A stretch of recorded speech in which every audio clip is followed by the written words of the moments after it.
Did we need this disaster to happen in order to understand that the Palestinians are an unnecessary group?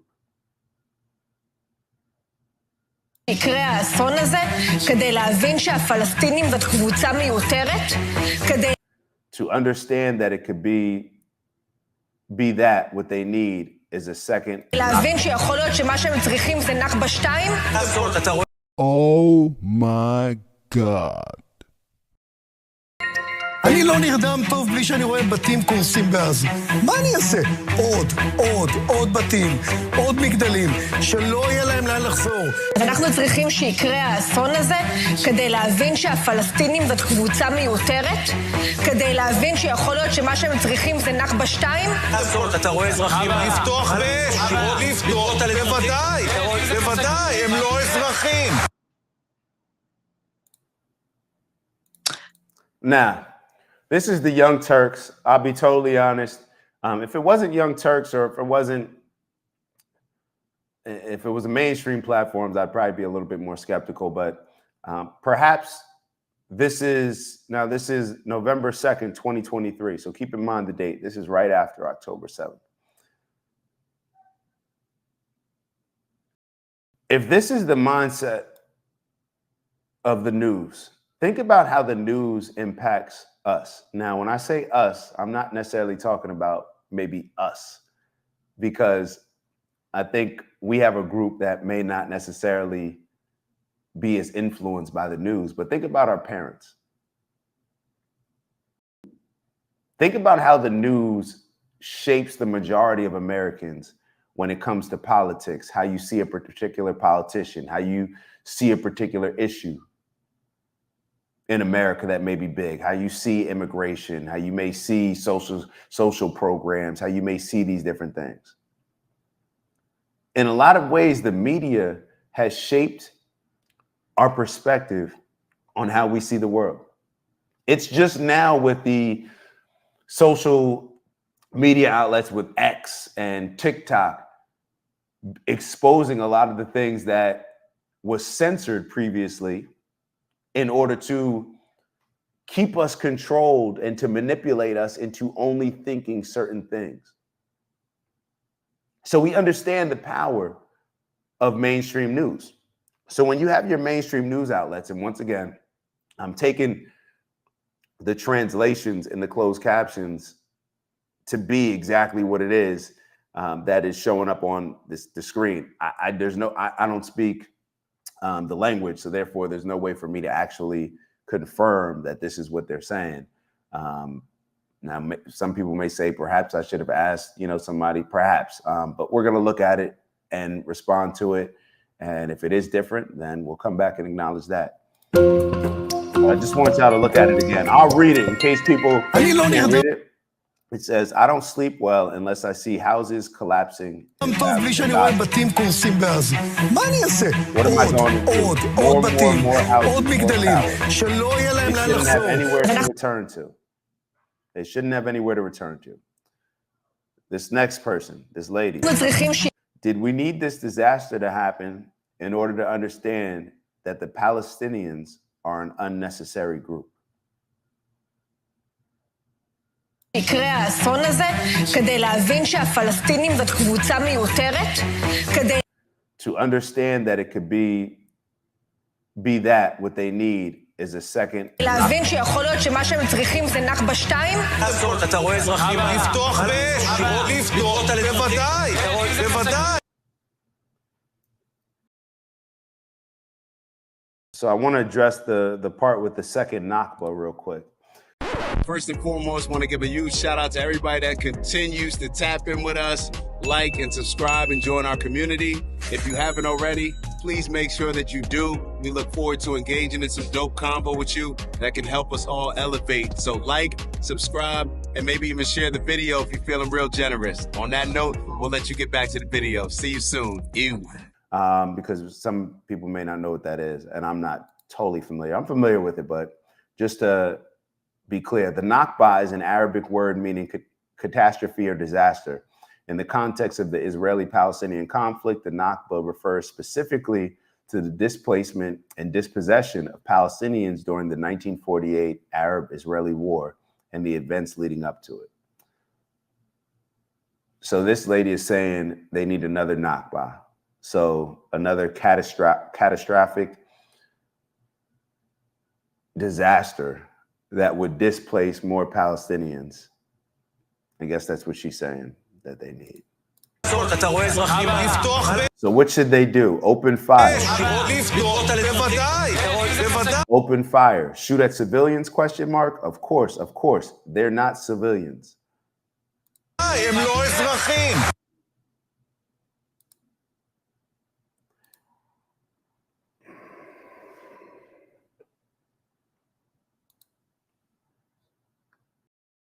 I only wanted to play that video so we can understand perspective, right? It's hard to solve any issue without understanding the perspective. And when I say solve any issue where you're bringing people together or trying to get people to see things in a different way, it's very hard. Now there's certain people that you're never going to change their mind. But it's the people in the middle, the people that are privileged enough or have a certain level of objectivity where they can see things and not be radicalized by it because they're perhaps too far in it and just standing on whatever it is that they were told and propagandized, pretty much. This is their mindset. In order to defend something that you believe God gave you and that you're entitled to, based on your religion and your God, you're now willing to justify that by killing other people and taking from other people things that I thought were considered ungodly in any religious book.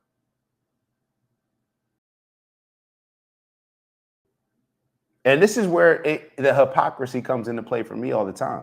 It's like, if you really believe that, and this is why I call BS on a lot of the mindset, especially when it comes to Americans who believe that Israel has the right to exist and completely disregard Palestinian lives. Why don't you get up and give you the land that you're living on back to some of the natives? Because we can debate, I guess so. We can debate on the fact of whether Israel is entitled to Israel or that should be the Jewish homeland. You could debate on that all the time, but I don't think there's a debate when it comes to America. America doesn't have roots that trace back 3,000 years ago to America. America doesn't have those roots. It traces back a few hundred years. And we know that Europeans conquered it and didn't live on here, and they stole it from whoever was here, right? The indigenous population.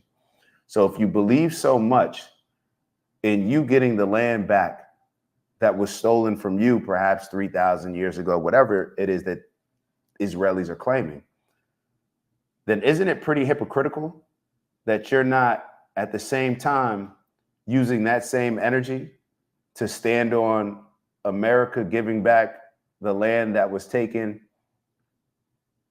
by the indigenous people that were here? Or do you just feel like, oh, that's your battle? And maybe people feel like, yo, that's got nothing to do with us, yo. Y'all should be standing up for the stuff that you standing up for. Well, if that's the case, then I guess you would have no issue with us saying that we don't want our money going to Israel to support Israel, because that's just y'all problem. You see what I'm getting at? Like when it comes to you understanding that you're living on land that was taken from other people, while looking across the Atlantic and saying that that piece of land you're entitled to and you have the right to exist because it was taken from you, but you're sitting here living on land that was taken from other people, that to me is a bit hypocritical. But maybe I'm wrong.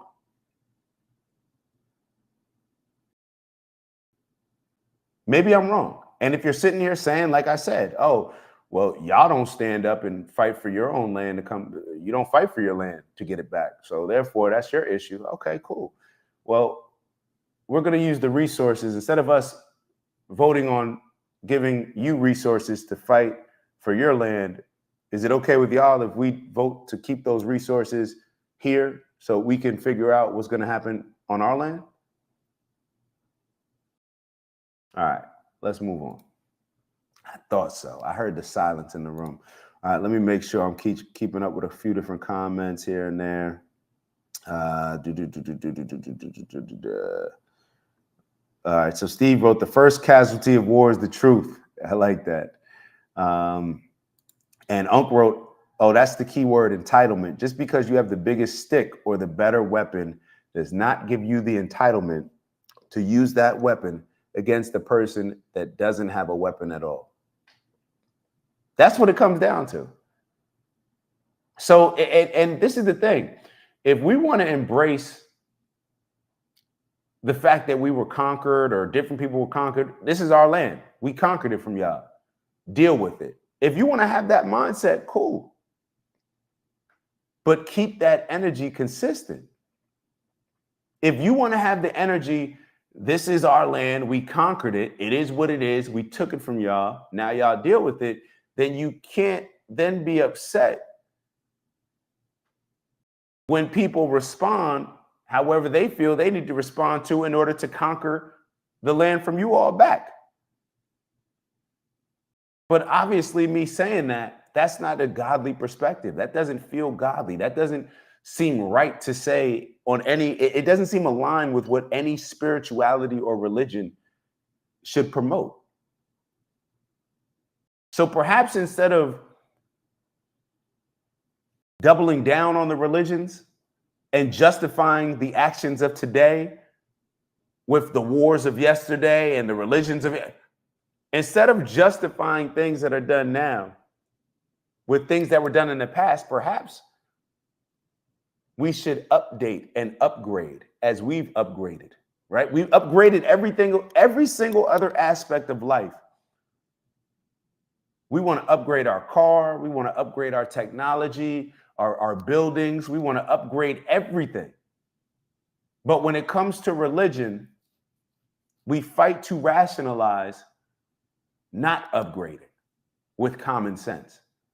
And the thing that we should upgrade the most, we focus on upgrading the other aspects. We want a microwave, something that's going to hurt us. We want all these upgrades in technology that it doesn't matter if they're going to pollute the air. We want all of these different upgrades that we know are going to come with some pros, but also some cons.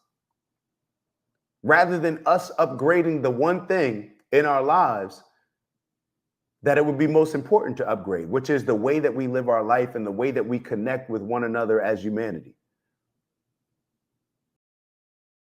And us seeing now we say everything has pros and cons. What would be the cons of that? Certain people wouldn't be in power anymore. Well, is that a con? Or is that just something from a personal standpoint that you would be giving up for the greater good of society? All right, let's keep moving. Let's keep moving. Make sure y'all are liking and subscribing. Appreciate y'all. Appreciate y'all. What video do we have next? Okay, so take a look at this video. This is something that my big bro Pete sent over. So this is the video that I was talking about with the Native American tribe.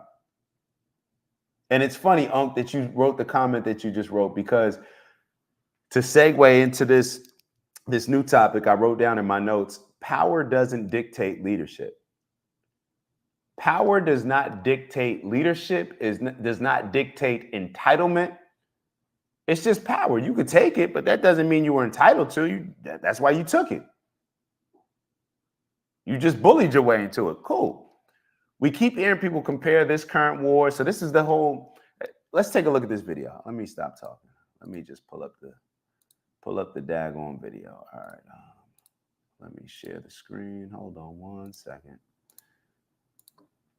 All right, you guys should see it. Let me. It's Dak. Just want to thank you for checking out our video and visiting the OG Network. If you enjoyed the video, please make sure that you give us a like.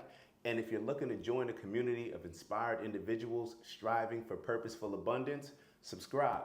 And if you're feeling real generous, share the video with some friends and family. All right, I'll see y'all soon. Ew.